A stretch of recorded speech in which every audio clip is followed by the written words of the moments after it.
Hello and welcome to the third of this week's Year 8 English lessons offered by the British Online School. My name is Dr. Rebecca Try and I will be taking you through the lessons today. As with previous lessons, this is the third in a series, so it would help if you did the first two before you complete this lesson. You should be able to find them in the same place you found this. You should also be working through with the worksheet and answer sheet provided. That being said, off we go. So today, again, we're working with homophones. We're also covering our same learning objectives for this series of lessons, which are to identify and interpret explicit and implicit information and ideas, to read, understand and respond to texts, and to use a variety of punctuation such as commas, apostrophes and speech marks. So, quick quiz to get us started off thinking about homophones. So, here are 5 sentences. I want you to insert the correct homophone in each of the sentences below. 5 questions, 5 minutes. Pause the video now. Off you go. Okay, welcome back. Hopefully you now have 5 completed sentences. And I will go through the answers with you. So, in the morning, the whole family enjoys cereal for breakfast. So that's the second cereal. Okay, so the first cereal is when you have lots of things in a series or something like that, like a TV series. Okay, so there are as many reasons to learn English as stars in the sky. Okay, so that's the last there. So the first one, remember, believes. The first one, remember, means belonging to them, and the second means they are.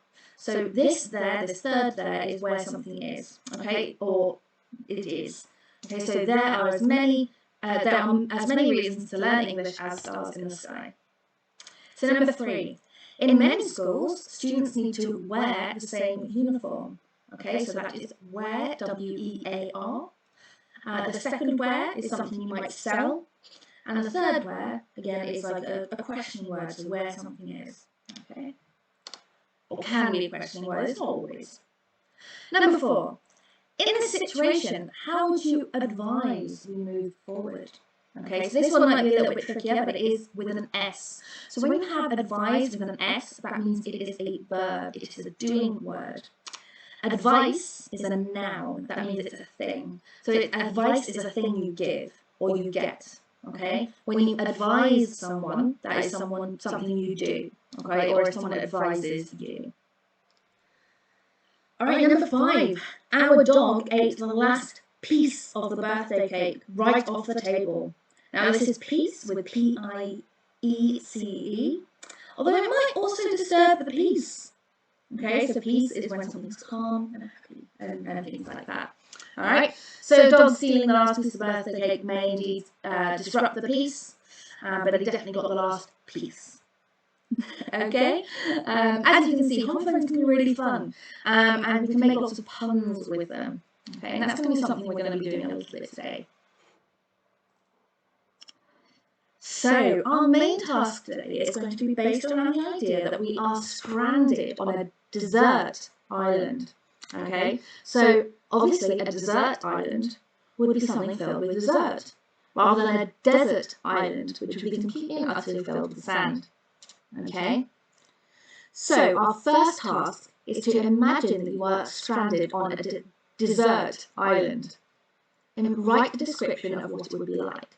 So write a description maybe of the first things that you see, you smell, you hear, you touch, you taste when you get on this desert island, okay? And write a short description of what it would be like. What I want you to do as a challenge is to try to use as many homophones as you can throughout. And afterwards, circle them in green, okay, so that you can see. If you can't circle because of the device that you're using, that's fine. Underline or highlight them. Alright, so I want you to spend 5 minutes writing your description and then another 3 minutes circling your homophones or highlighting your homophones. So pause the video now, 5 minutes, then 3 minutes. See you in a second. Welcome back. hopefully you now have your fantastic description of the desert island. So what we're going to do now is to write a short story about how we ended up stranded there, okay? So before we start writing a short story, what we should do is we should plan it.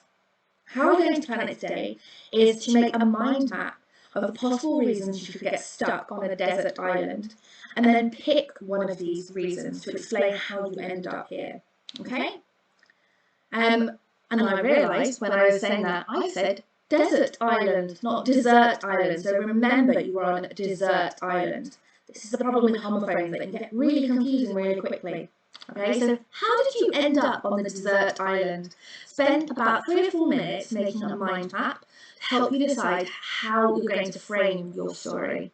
Okay, if you've finished making the mind map in those 3 or 4 minutes, or you've already got an idea for how you got stranded there, write down a couple of things like, who is your character? Is it you? Is it somebody else? What are they like? What's their first reaction? Okay, answer those couple of questions just on your worksheet, and that'll help you when you are about to write your story. Okay, so about 3 or 4 minutes now, making your mind map and making sure that you've picked a good reason for ending up on a desert island. See you in 3 or 4 minutes. So some of you might be slightly ahead, but now that you've got a reason for arriving on the desert island, what I want you to do is to answer these questions on your worksheet, okay, to help you plan the story. So who are you? How did you get to the desert island, which we know the answer now, you've already decided that. What's your first reaction? What do you see, hear, feel, smell, taste? And do you have a plan for leaving the island? Okay, so I would say there are 5 questions there, 5 minutes. You need a little bit longer, that's okay, it's up to you.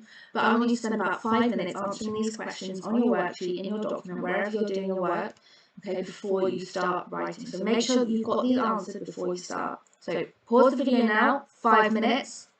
See you on the next slide. Hello! Hopefully you have now answered all those questions. You have a fantastic idea of how you got to the desert island, why you're there, how you're going to get off it maybe, and how you feel about everything.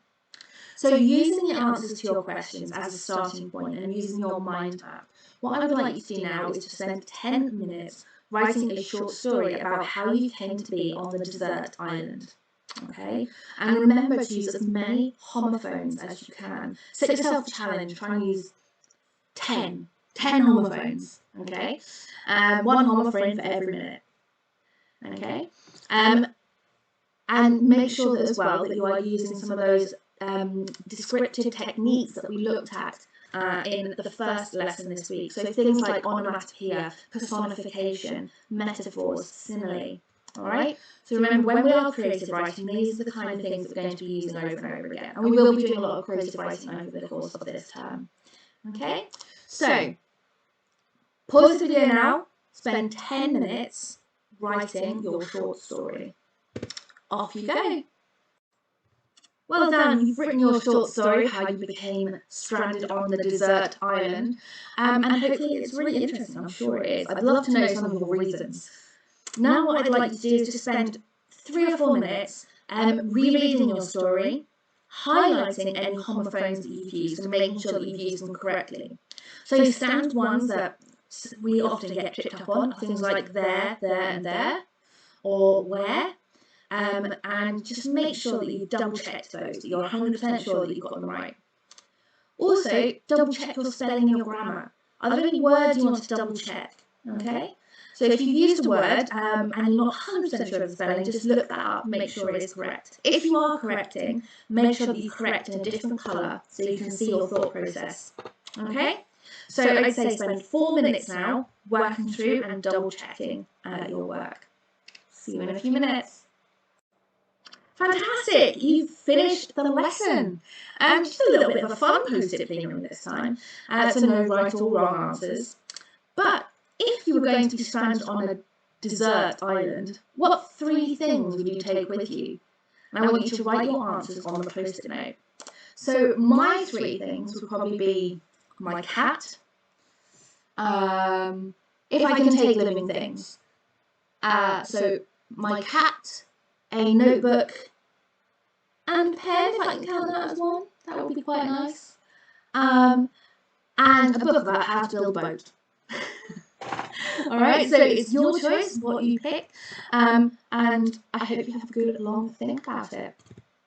Well done for doing this lesson, and I will see you next time. Bye for now.